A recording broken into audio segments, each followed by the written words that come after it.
guys, it's my delight to introduce to you one of the few Black women who have made history in the beauty and skincare. She is a phenomenal woman who, like many great men and women in history, has faced many struggles in life.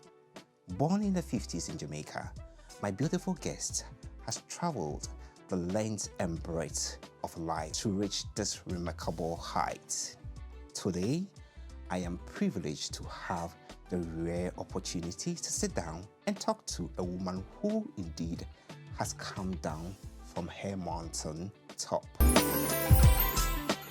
I'm optimistic that our guest, who is also the author of the book Coming Down from the Mountain Top, will teach you a thing or two using the chronicles and testament of her challenging and yet fulfilling life.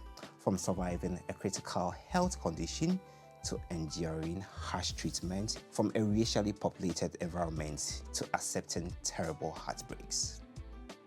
Ladies and gentlemen, I give you Norma Ellis. Norma, you're welcome. Thank you so much for inviting me. Yeah. It's a pleasure. Yeah, and we are delighted to have you. Today you have 3 producers on set. I can't believe it, how lucky I am. One came all the way from Sweden. Yes. And I have Alan with me and the ever Tony, the script producer in Ghana. Yes. And it's really nice to have you here today. Yes.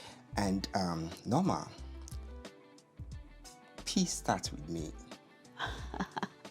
Love starts with me. Does. Love is the key to life.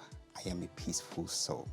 These are some few words you used to describe yourself. Right. In this great book, Coming Down from the Mountaintop. Yes.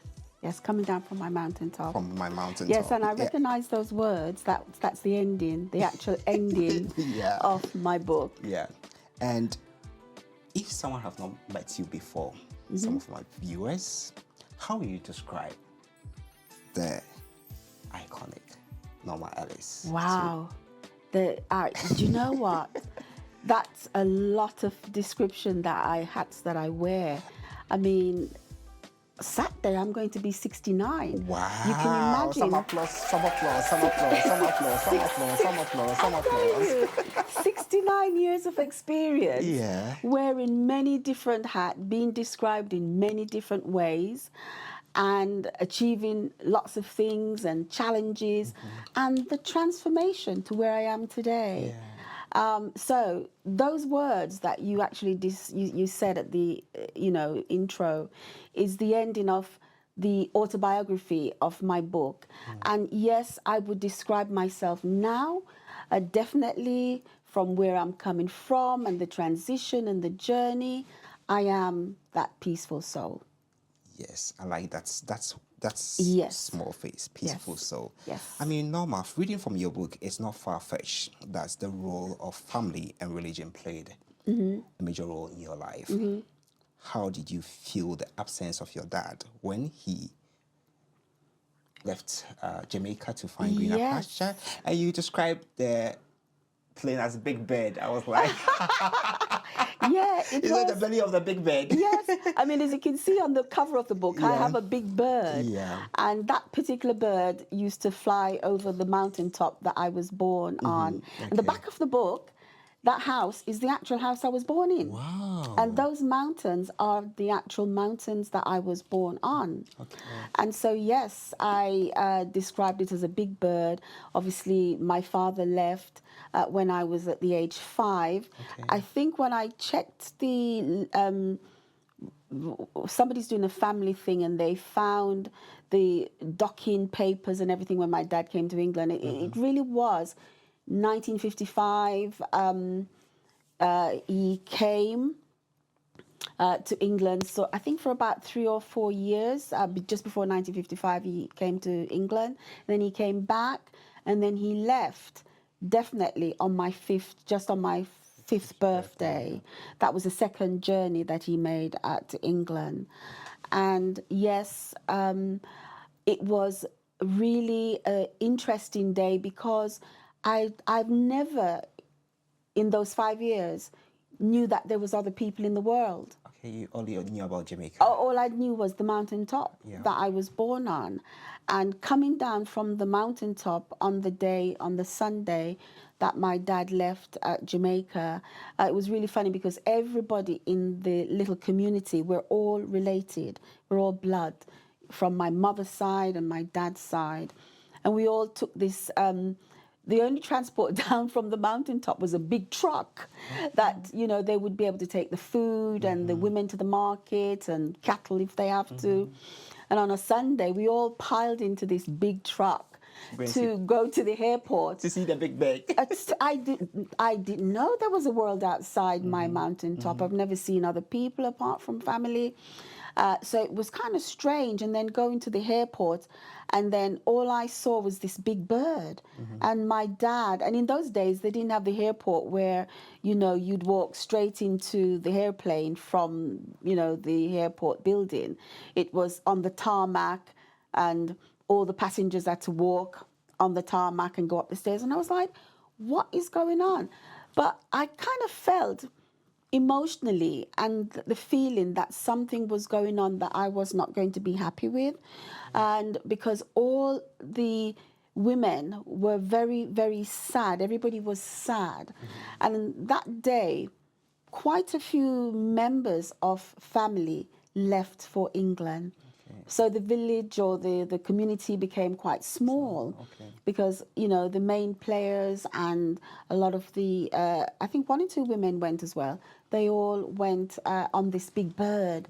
And when the big bird took off, I was like, what is going on? I see Big Bird come across my mountaintop.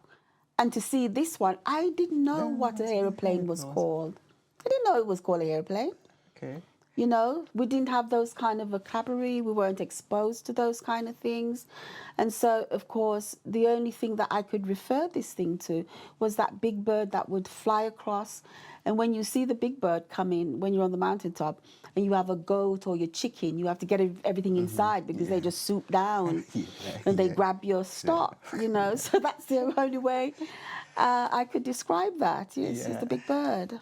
I'm particularly intrigued about your miracle heart valve transplant. Transplant. Yeah. And it happens that you are the only surviving, and you were one of the first. Can you take us through the whole experience? Well, the experiences after my dad left, I was very sad because coming back from the airport, you know, the women, my mother, the sadness and the feeling that my dad wasn't going to come back. And in those days, I think parents never told children what was going to happen. They never even said, oh, you know, dad's going away, he's going to go. So these are things that you're just plunged into these experiences. And so it was a very grieving process for me because I loved my dad very much. And for him to go on this big bird, I didn't know where he was going. I don't know what was happening. Why did this bird take him up into the sky? And we still never had any explanation, you know. So for about a month, that grieving process went on. And then about that month later, because everything sort of happened within the process of about 3 months. So my mother died. And again, there was no explanation of what death was. You know, here in this country, if a child lost a parent or someone that they were close to, you know, you'd sit the child down and say, you know, mommy's gone to heaven, there's a special place they go to. There was none of that. So again, for me, it was really a very interesting process when, you know, I went up to my grandmother's house. So my mother lived on one side of the road. My mother lived on the other side of the road. And in the daytime, when I walk up through the little district, you have to decide which grandmother do I go to play at today, or do I play there this morning? And you know, and so all the activities of the day within I'm going to say it's a village, because I think that really explains the smallness and the community of it. And I went up to my mother's house, and when I went, I could see her. My grandmother was lying on the floor in the corner. And I was like, why have they got my grandmother lying in the floor in the corner and her eyes were closed? And I went up to her, was trying to shake her, open up her eyes, like us teens. Why are you doing this? Why? And then I can remember my grandfather, her husband, was in the yard and he had a big log and he was shaving the log and cutting it. Obviously, he was making a coffin.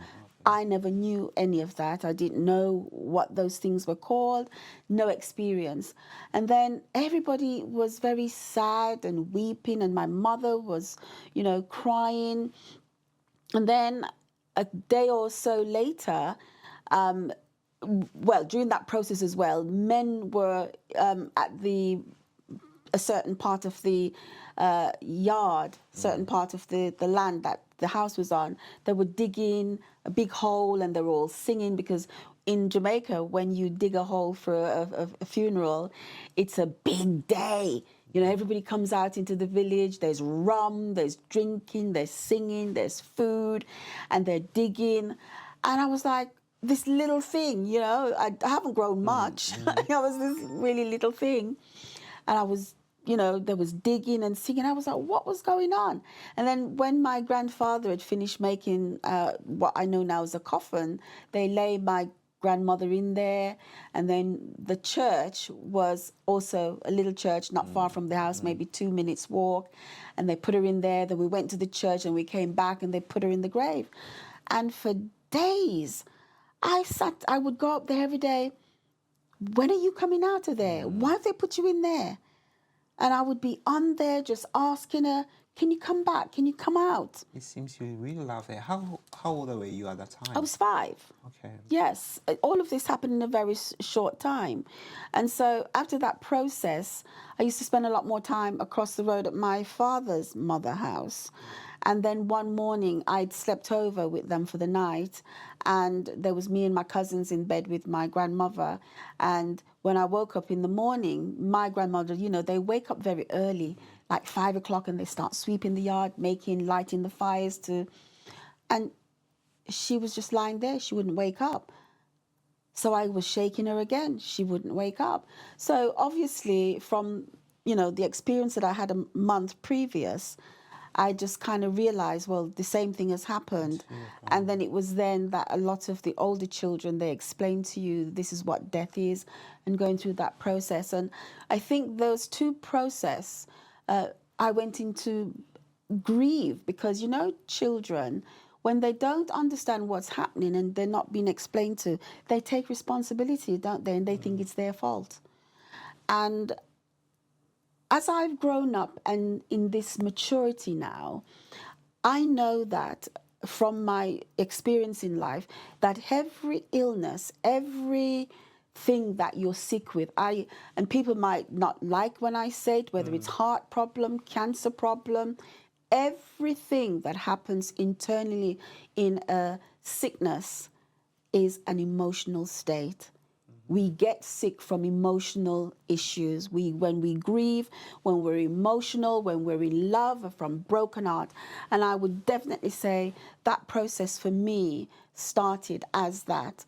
And about, as I said, just after my mother died, and I went through that process, one Sunday morning, I knew something was going to happen. I felt internally there was that peace, and there was a numbness within me. I felt as if the world was just turning round and round and spinning round. And my mother, they were very active in the church. My father was a preacher. My mother was a Sunday school teacher. They'd build that church. And it was, so, we go to church every Sunday. We use the same church for school as well.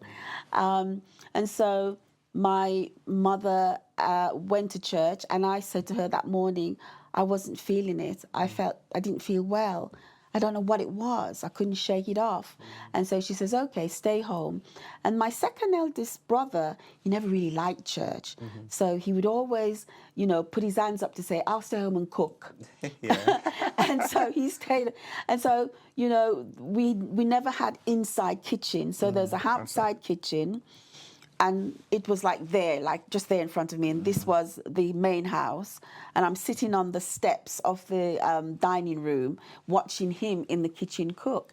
And that was when I was feeling this, my world was just going round and round and round. And then all of a sudden, blood was just pouring out of my nose and my mouth. It was like I was vomiting big clots and blood. And he was like, wow, he ran up to the church, bring my mom down. She came down, she grabbed me, wrapped me in her skirt, ran out to the center of the village, where the guy who has the big truck that takes everybody up and down the mountain, and took me down and took me to a hospital. At the time, it was a private hospital that my mother took me to, and they, stuffed your nose with gauze to stop the bleeding, but this bleeding just would not stop for a long time. And obviously what had happened, one of my blood vessels had burst, and this was the journey that I went on with, realizing a couple of days later, well, my mom left me in hospital because she had to go back to look after her children. She was in charge of the farm, the church, all the kids in the community, because, her brother's children, she was in charge of everybody. And she left me. I remember the morning, the Monday morning, she was trying to get out of the hospital without me noticing. And the hospital was built like in a circle. And so the ward I was in, they put me into this cot. And in those days, it was metal cots, if you remember. And I thought, why have you put me in a cage? I felt as if, And I looked across. I saw my mother walking and running quick and running, and she left. And I was like, I'm alone. She's gone. And I sat in that cot with my little legs through the bars, and I was shaking it and crying. I must have cried all day until, the place where you're doing, and you hiccuped. And that was that. So, but the next day, the wonderful thing that happened the next day was this beautiful American lady with blonde hair.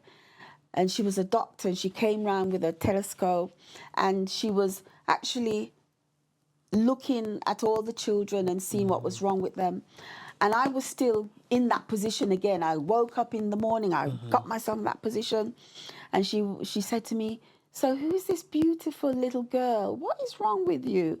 And I think because the voice that she used and that connection, when you're connected to a person, it doesn't really matter.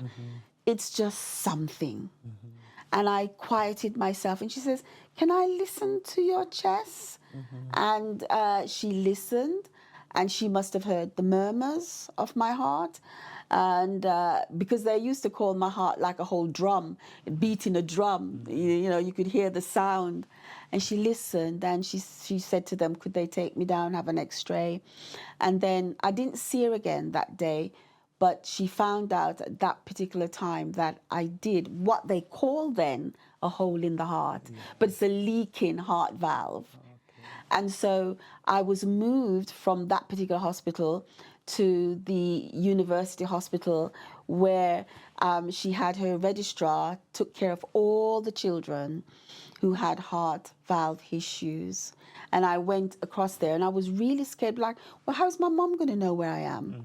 So there's all of these things you're asking as a child, and you never got the answer. Just when the day arrived, you got an answer, and you made sense of it by yourself. So that was my journey.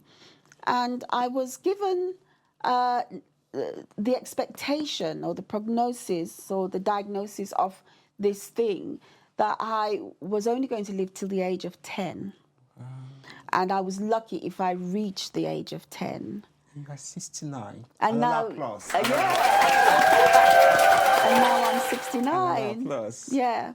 So that was that particular journey that I did. And I went back to the mountaintop, but then whenever I went there, I could never keep good health because it was such a very high altitude. And obviously, my mother had to find different family members who lived in Kingston or near enough Kingston where I could stay, that if anything happened, I could rush to the hospital. And that's how that journey started until I was 8, between 7 and 8. I watched a lot of my little young friends who I made at the hospital. I was in, I was out, I was in, I went to school for a day, I couldn't, I was, you know? And so every time you'd go in and out, you'd see the same children. And after a while, they started dwindling, and then I didn't see them. But then if you ask a question, you know, what's happened to John, what's happened to Gilda, what's happened to, they're going to say, oh, they're all right, but it wasn't. You know, when you think about those times now, you know, they never made it. You know what I'm saying? So is it this heart valve that brought you into England? Yes.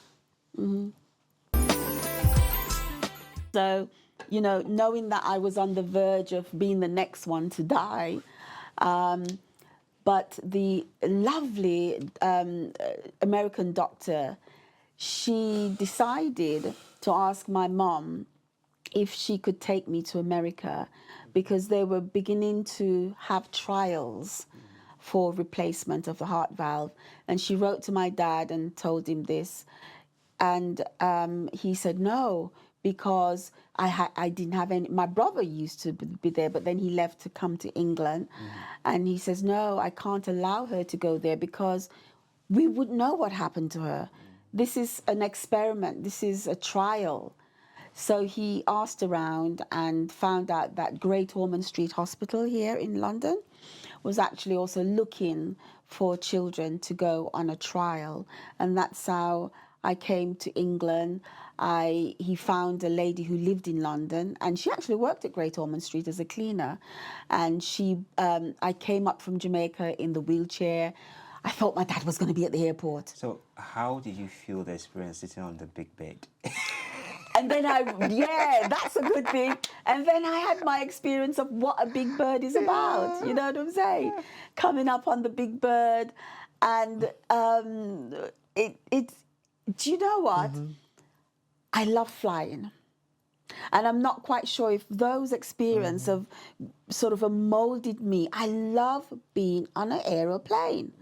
I know you've traveled a lot. I just love it. To me, I could sit at the airport all day. I love the smell of aviation fuel. And I could watch the planes go up and come down all day long. And the thing is, you know, I'm afraid of water. But you're happy about the sky. But when I get into the skies and I'm above there, you know, and my son, he's an aviation engineer, and he always laughs at me and he says, Mom, don't worry, because the minute it makes a drop to the place where you'll be unconscious anyway. So enjoy your flight. I'm happy you touch about your son. In your book, you did not state that your son wanted to be in the aviation industry. As a mom, how do you feel proud of it that you're able to let his dreams come true? Yes, it took a lot, and a lot of money, a lot of giving up lots of things, you know, to allow him to have that dream. And obviously, he went to America because that's where he wanted. His first idea at the age of 6 was, I want to be an astronaut. I bought him a telescope at the age of 5. And he used to get into, you know, every night he was at the window looking out on the sky. And he's like, no, I want to be an astronaut. And he was, you know, he was a daydreamer. I remember when he was a little boy, I always used to read one of the Mr. Men book, Jack the Daydreamer. And he could recite that. He has one of these memories that I've never seen my son study. I've never. And he has a photographic memory. And he says, Mom, when I open a book, and as long as I'm taught and I can understand it, I can refer back to page 162, and read it word for word. And he has that. And he just wanted to be that in aviation. So we did eventually get him to study in America for his aviation. he doesn't want to be an astronaut anymore. Yeah. I don't want to delve so much into. I want my viewers to go and get the book Yeah. so that you get to know the 100%, 360 degrees of the experience Norma had at the hospital. You can have this book on Amazon. Just go there. It's very, very inspiring book. So, I mean, after the whole experience of the operation, of which my viewers will have to go check it out from this Yeah, book. we'll keep that a secret, but just know that was there was 5 of us, myself making the 5, were chosen. Don't give too much to them. Yeah, They have to get and get the book. But I'm the only one that has survived which the is very really, very first experiment Which is a of the miracle. heart valve transplant. So they, and for me it's a wonderful thing because I know that my life had value and that it had purpose. We all have purpose, and finding your purpose is one of the best things in life. And I always like to serve people and to serve mankind, to be able to have that experience of to open someone's heart, to take out that valve, put another one in, and it's like catching a train these days, isn't it, for lots of people going into hospital and making life so much more memories that they can build because they have the opportunity of the gift, I think, that I gave them. Norma, I mean, after all these, miracles and stages in life with struggle with health, you are also termed as one of the Black women who championed other Black women in England, the beauty industry. How did this all come about? Well, you know what? Coming to England in the early years, in the 60s, racism was a very hot, it was a hot bed. Hot topic. Well, I mean hot. And the British people didn't see us as human beings, and we weren't given an opportunity to have certain jobs. The jobs that we were chosen to do was very limited. I mean, I remember my mother coming home every night from the factory covered in grease, and I would be sitting there every night painfully picking steel out of her poor fingers, and they're all burst up and bleeding sometimes. And so as a Black woman, you were able to work in a factory, and England had a lot of, it was an industrial country then. And so there was many different kind of factories here in England. And so my mum worked in one. My father actually worked in an aviation factory as well. That was so funny. Whatever parts they were built, they were built, and you know, the coincidence. Life is not a coincidence. You know, everything is so purposeful. And so we were able to work in the factory. You could be a nurse because they classed it as a dirty job. And nursing was classed as a dirty job. You were never allowed to work really in an office environment, and you weren't allowed to work in a shop environment where you were serving, because they would say the black would come off on them if you served them. And so for me, I've always been a champion against rules. I don't like rules. Why? Because some rules are nice. Some rules are nice. But, you know, the boundaries are nice. But, you know, I'm always kicking down. And, you know, going to school with a population of 400 girls, you know, one side was girls and one side was boys. So we were all separated. And in that population, you could count 10 black children in that school. And those 5, when I went, was getting ready to leave school anyway. And then another 5 intake. So it was a constant battle in school. All we did all day was fight, and it was all about fighting racism. And when you leave school, you know, it was fighting racism. So gang culture really started from then, because a lot of us had to walk in packs. You couldn't walk home by yourself.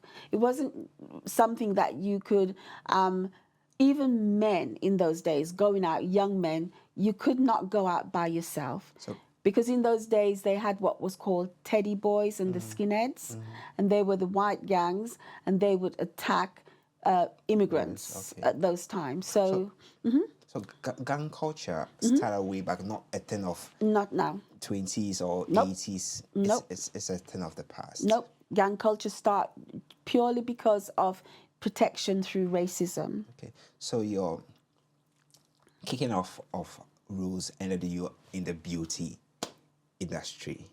Well, I started off getting a job in an office as a junior clerk. Wow. And funnily enough, I left school at 15. I did have no qualifications. I wanted to be a doctor purely because I lived in a hospital. Okay. So A that doctor was who that. left school. Yeah, so that, you know. But no, it was like, well, Norma, how are you going to do this? You've got, you know, and most of my education that I had, you know, formative education, was on my sick bed. Okay. The teacher would come round, teach you to read, write, or sometimes when you was at convalescent home, they'd have a school room. So most of it was there. So my real long-term school was from the age of 10, going to junior school, and then from 11, going to senior school, and then left at 15 with nothing. And I did get a job as a junior clerk, and they would send you on a day release course to go to college to study typing, shorthand. They call it commerce, but I think what it's called now is marketing, some kind of. And I worked in that office, and I felt very confined because by afternoon I was sleeping. After lunch, I was at my desk sleeping, and then you had these typewriters that were dum, dum, dum, dum. You know what I'm saying? Until the electrical typewriters came out and women could, you know, so I would be falling off to sleep. I never liked the environment, but I ended up sort of leaving it and sort of going into the bigger city, found a job in a boutique. So I started off in retail when I left the office and worked in retail. And then in the big city, I would see all these girls in the department store looking really glamorous. And I said, I want one of those jobs. You want it. Very determined. I want that job. And I decided that's what I want. How was I going to get this job? And I went in and I got an interview, got the job, but not on the cosmetic section. Got the job giving out prescriptions and taking in prescription and selling over-the-counter medication. But it was a big department store that did all of that. And then I spoke to the manager that I wanted to go up to where the beauty was. And he spoke to the buyer from that department. And then they said, okay, if a vacancy happens, I would be able to do that. And I went into the beauty section, and during the breaks of these beautiful girls, you know, I would cover them. And I must have gone for about several interviews. But the thing was, the buyer, she liked me because I broke rules. And each day I had to break a rule to go out to get her a drink. The buyer, as in the buyer in the shop? In the store, yeah, in the department, in the beauty section. And so I became friends with her because she used to just know how to come and says, I've put the money in a drawer, can you go get me whatever I need? And I knew how to slip out of the shop. And that's what I'm saying. I love breaking rules. You're smart. And through that, we became, you know, nobody knew. Okay. So every time a job came up and she was in the interview and she would coach me. And then the three people that was on the interview was the supervisor of the concession, herself as the buyer of the department, and the manager. The manager was so racist. And one interview eventually got me in onto the cosmetic counter. With the help of her and the lady who was the supervisor. She was an ex-hair hostess who traveled, didn't have that racist behavior. And so I got that job. And that's how I started in the beauty business. And then I saw a market that all the black girls would come in, but there was no black makeup. None at all. So what were they coming to the store for? Perfume, toiletries. They probably would buy high shadow. Remember, Mary Quant was the only cosmetic house that did a lipstick for black women. It was called Choosy Cherry.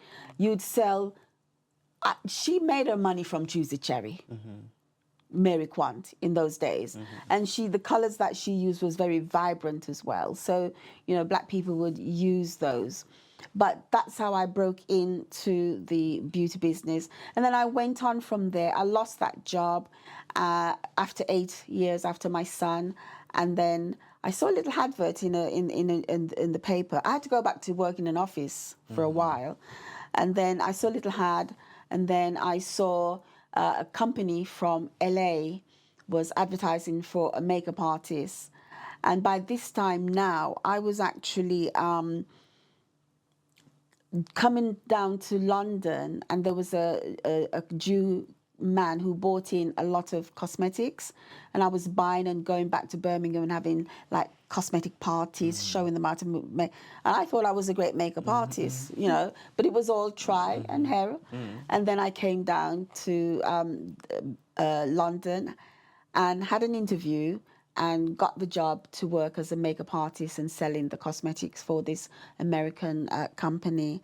And that's how I braved into the arena of sort of being able to educate black women on makeup, pushing more doors and working in that industry and building on my experience from there. So, I mean, telling your story, I know you've worked with a lot of A-listed Hollywood stars. Between Denzel Washington and Steve Wonder, who's your favorite? Denzel. Oh, he was gorgeous. And the thing was, his wife always traveled with him. And I think that's how they've kept their relationship going all these years, because she always went everywhere with him. And these movie stars, if you go without your wife and stuff like that, you're hoping you've left yourself. And I think that's how they've managed to stay connected for so long. Yeah. So, who's your favorite? Denzel. And Steve Wonder? Find him. Sorry, Stevie, if you ever hear this, you know I'm going to tell the truth. Okay, I mean, Norma, you've been through a lot in terms of relationship from your book, and we just talked about the relationship Denzel Washington and his wife had, which has kept their relationship for a while now. From we young people, what advice do you think you can give us? Because coming from your book, you've been through a lot of heartbreaks. So what are some of the lessons that we can take from you to make our relationship much stronger? Well, you know what? That's really funny, because I do a weekly podcast. I know. Yeah. And this week, the podcast was on relationship. And by the time that podcast hit, people was just in it, because everybody has challenges with relationship, whether it's the dynamics of parent and child, or whether it's colleagues at work, or your friendship with your friends, or whether it's a relationship between love. And I think for me, one of the biggest takeaway that I can give anyone when you're in a relationship is to learn, first of all, to really love yourself. Get to know you first before anybody can really love you. And I think people just are running around looking for someone to love them, to validate them. And that just doesn't work. You've got to first learn to love and value yourself and be at peace with yourself. And you've got to learn to forgive yourself. I think in life, instead of you going on these guilt trip about the experience that you've had or what happened to you, and you sometimes blame yourself, or whether you're finding something to blame for what has happened to you, it is such a quick thing to learn to forgive yourself and to have that forgiveness for yourself. and to love and value yourself in that way. And when you can do that for yourself, you can do that for someone else. And that is the most important thing. A lot of people these days, they don't have forgiveness in their heart. And when we see all of these social media, we see wars going on with our different countries. We see even our leaders as well, who pick up arms to fight and all of those things. You know, there's no forgiveness in any of them, you know, and that's what society has lost, in touch to love and value themselves first. And if you do that and forgive yourself, then you are able to forgive others. Yeah. One of your relationship brought wonderful Justin into the world. Yeah, I know children change a lot about you. How did the birth of your son Justin change things about you? Or change things for you? Well, everything really, because, you know, I was told I should never have a child. And this was new waters, you know, they're traveling in. You know, you've had your heart issues, your valve, the this, the that. And I was told by the doctors I wasn't not to have a child.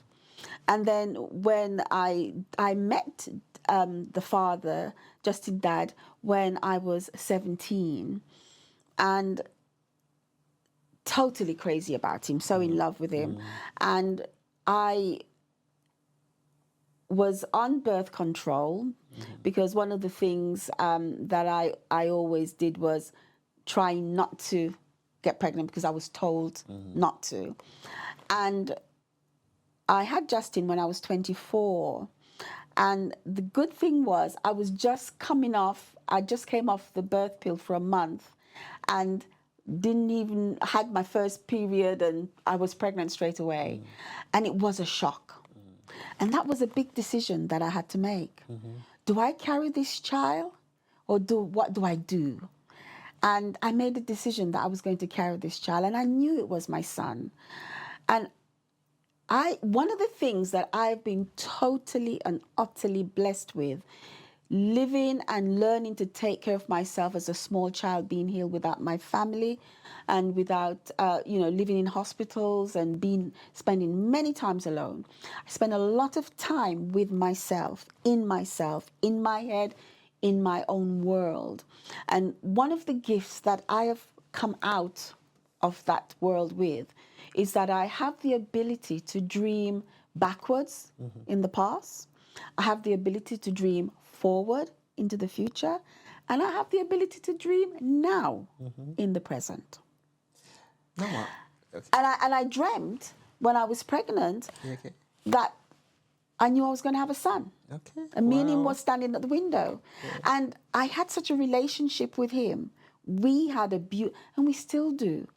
You know, it's like he could be anywhere in the world, and that connection for him and me is just incredible.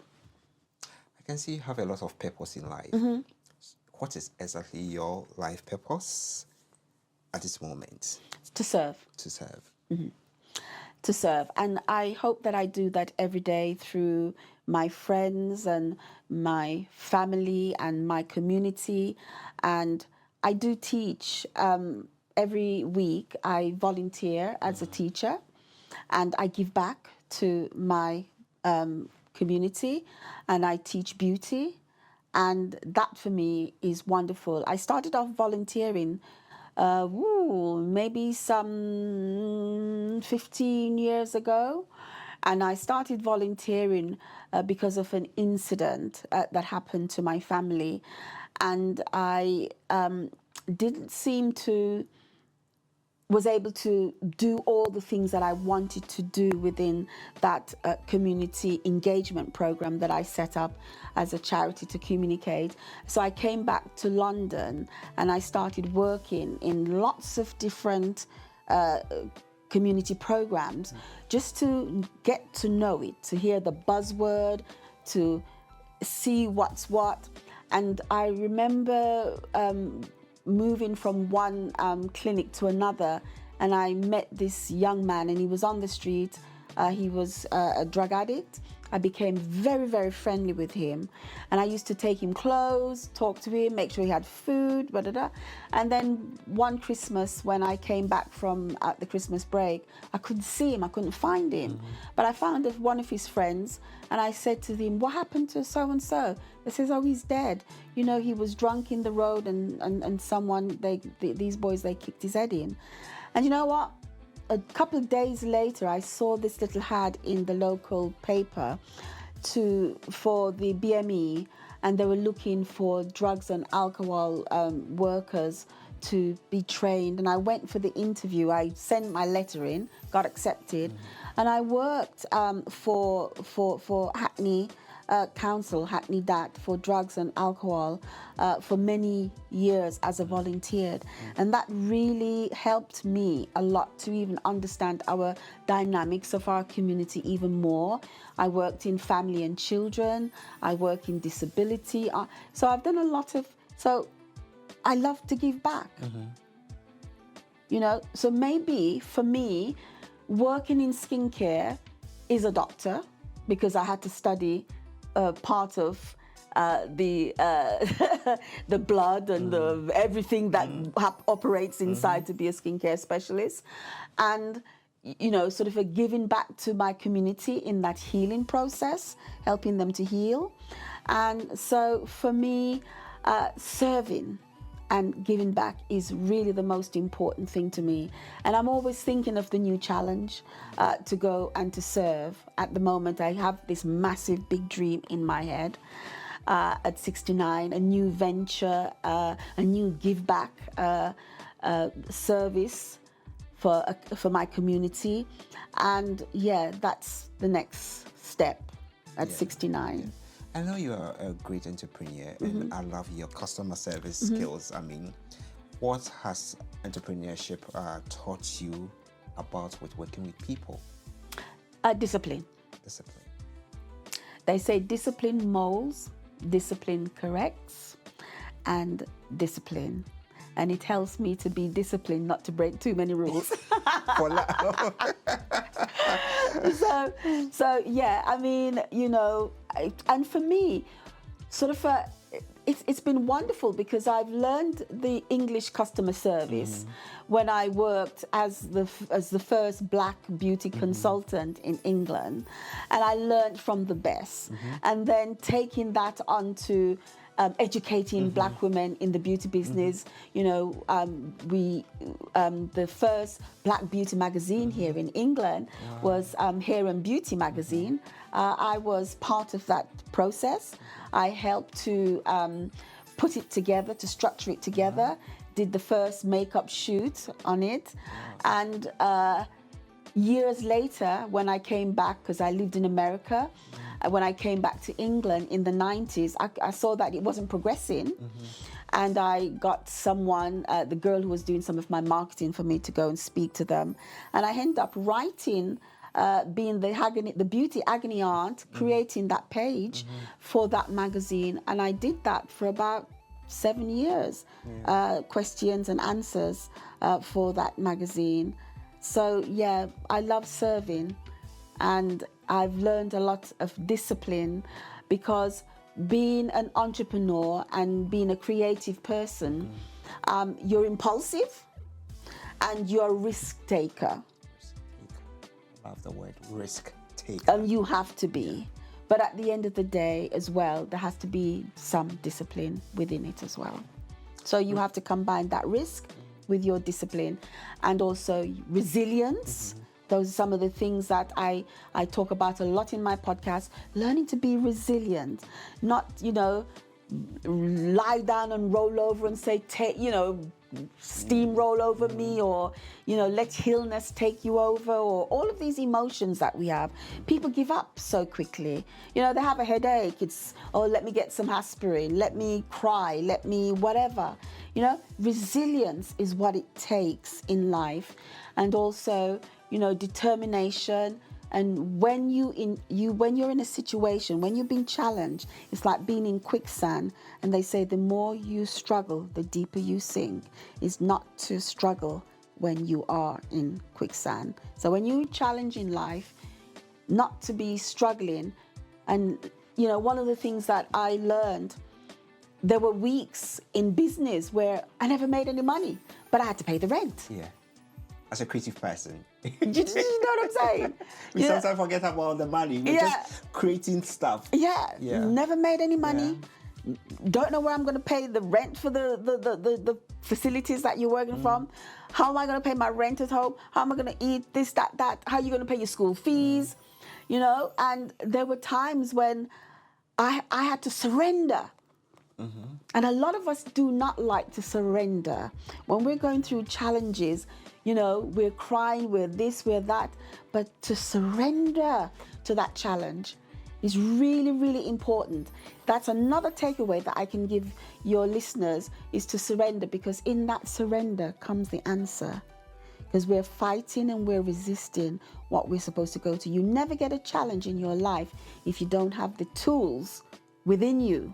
And everything that we have to overcome our challenges in the world is already within us. We came into life with those tools. And it's up to you to learn to surrender to that challenge, and the answers, they do come.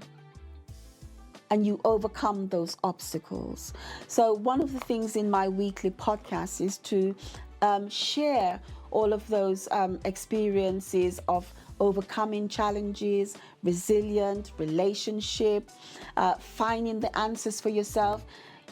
We all have the answers within us.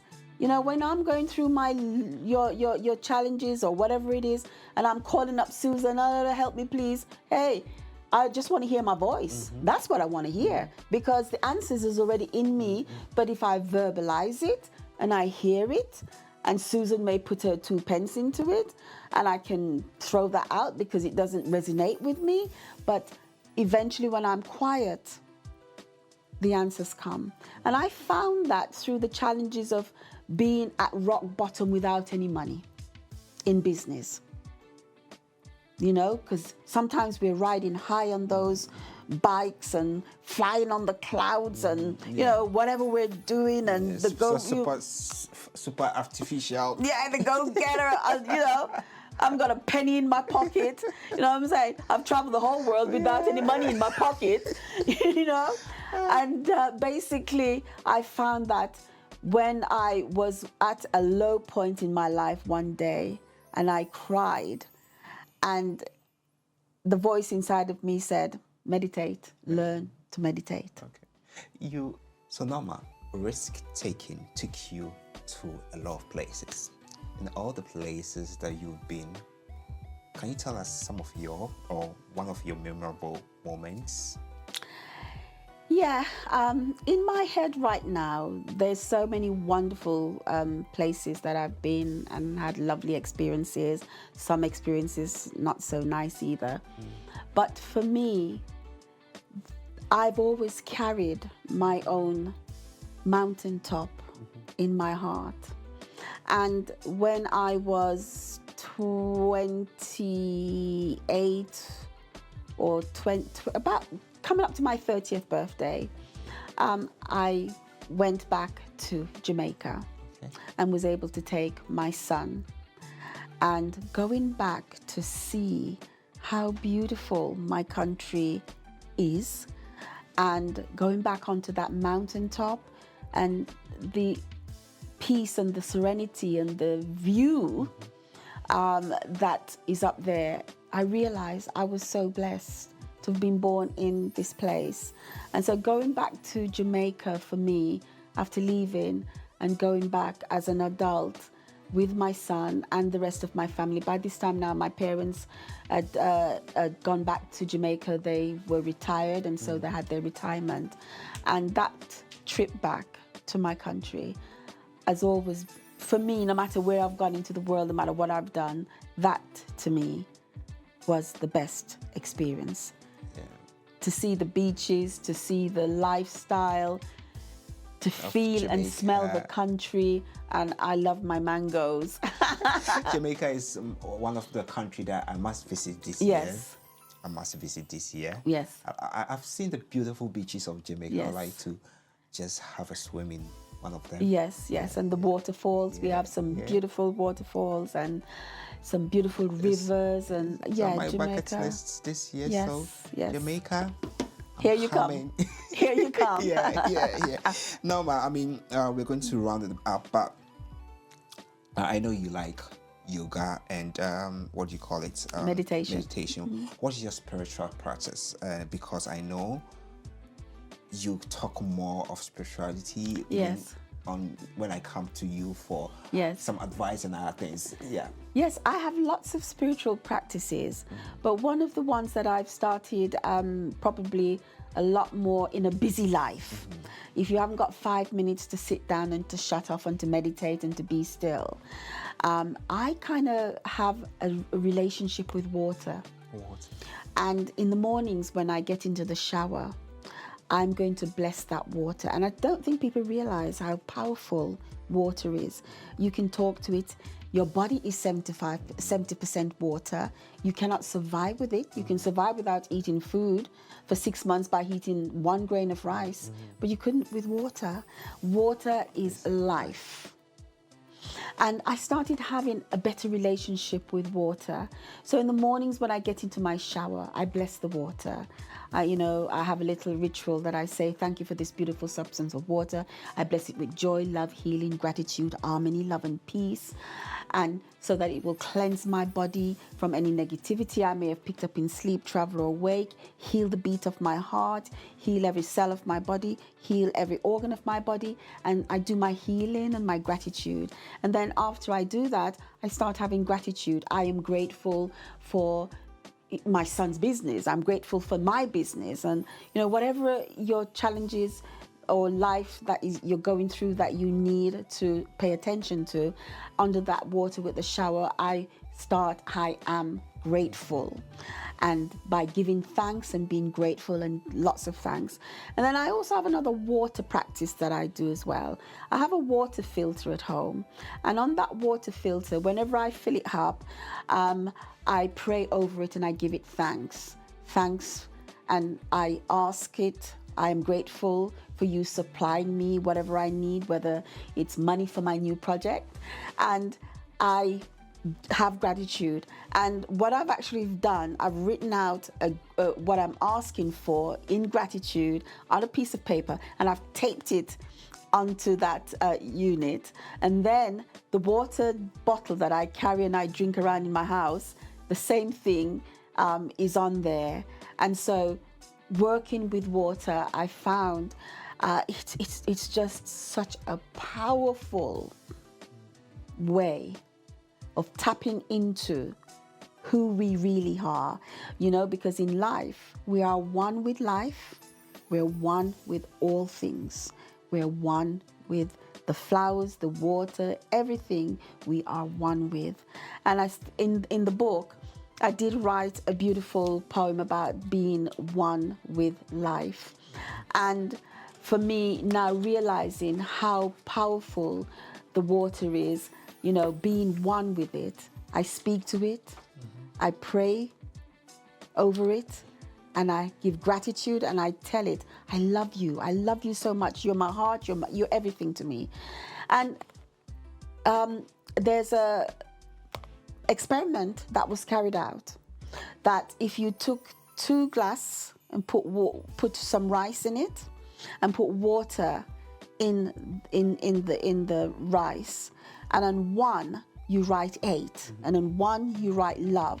And if you speak 8 over the one that, with the water and the contents of that, you will see how it turns black and start decomposing quite quickly, and it will change its color, and the water will really show you by you saying you ate it. And if you speak hate to that, and the one that you write love and you give love to every day, it's clear, it's vibrant, it's not decomposing, and it just shows you that water, that is life. When we work with it, and when we appreciate it and show it gratitude and love, it flows in and out. It flows to the ocean. You might drink water that's probably been around the world a million times and come back. And so it is. It takes your dreams, it takes your gratitude, it takes whatever it is you want onto the wind, onto the clouds, into the sea, and it brings it back to you. Thank you very much, Norma. It's been great. Thank you so much. I mean, you made mention of your podcast. I know the name, but I would like you to mention it to my viewers if they will also want to, Sure. know more about you and all your teachings that you do. So what's the name of the podcast? It's called Moments with Norma. Moments with Norma, and it's on it's on Spotify, and if you it's on all the different platforms that you get your podcast from. And if you can't remember, just Google Norma Ellis, and the book will jump up on Google, the podcast will jump up, and you can listen it on Google, your Apple, whatever it is. And also now it's all Spotify has bought the podcast out as well, so it's on there. But Moments with Norma. Okay. On the high mountain top in the West Indies lived an extraordinary child that moves to England with hopes of pioneering the first heart valve placement. It's been such a great honor. Thank you. Thank you. Your last advice to we young people, Gen Zs, the other generations. Again, love is the key. Yeah. And also forgiveness. When you put the key in, you have to also forgive. And that is the best advice that I can leave with anyone. People don't like to love. They don't love unconditionally. They love because you're getting something back from something. But to love and to forgive, and it starts with us. With me, it starts with, and with you, it starts with, and we can shine that love and forgiveness into our world. Thank you very much, Norma. Guys, we've had a great chat with the great lady, Norma Ellis. Guys, go on Amazon, get this book. It's really, really inspiring. It's organic. The word organic. You relate to it. One story or the other, you will be able to relate to it. So, go get it. Coming down from my mountaintop. I'm trying to get coming down from my mountaintop. An inspirational tale of love, sex, and medical miracles. I love this book, Norma. It's been a while since I read a book. I only read books for exam's sake, but I had to read this. And there's plenty of nice pictures in there as well. Yeah, I'll be showing some of the pictures. There's plenty of pictures in there. And thank you very much. You're welcome. Guys, thank you very much for watching this video. This is the first episodes of Lifestyle Lounge on Lifestyle with Fiifi in 2024. Remember to subscribe, like, leave a comment in the comment section. Let's get interactive. And thank you once again, Norma. Thank you. Let's say bye to everyone watching us. Thanks for having me. Bye. It's been a blast. Yeah. Thank you.